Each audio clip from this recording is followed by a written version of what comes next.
कुछ सफ़र मंजिल तक पहुंचने के लिए नहीं होते। वो हमें कुछ याद दिलाने के लिए होते हैं। उस रात मैं एक रास्ता ढूंढ रहा था और मुझे लगा था कि मुझे पता है मैं कहाँ जा रहा हूँ। लेकिन रास्तों की भी अपनी मर्जी होती है। कभी कभी वो हमें वहाँ ले जाते हैं जहाँ हमें पहुँचना चाहिए। और ऐसा ही एक मोड़ मुझे यहाँ ले आया। एक गुरुकुल। जहाँ कभी 3 विद्यार्थी शिक्षा लेने आया करते थे, कृष्ण, बलराम और सुदामा।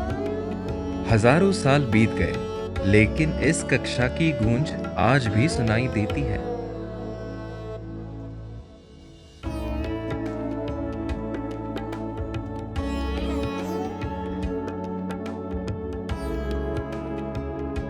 कहते हैं यही कहीं वो खेलते थे और यही अपनी पट्टियां धोते थे। कितनी साधारण सी बात और कितनी असाधारण स्मृति। रात फिर अपनी रफ्तार में लौट आई, शहर भी और मैं भी।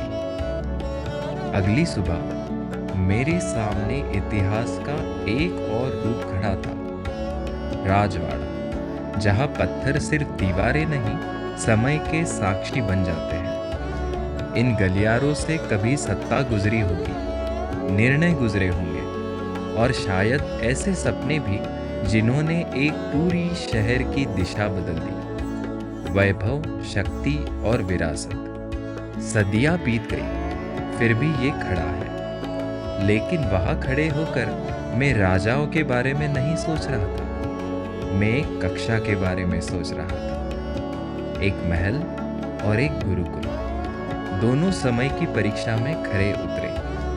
एक ने शासक बनाए और दूसरों ने चरित्र।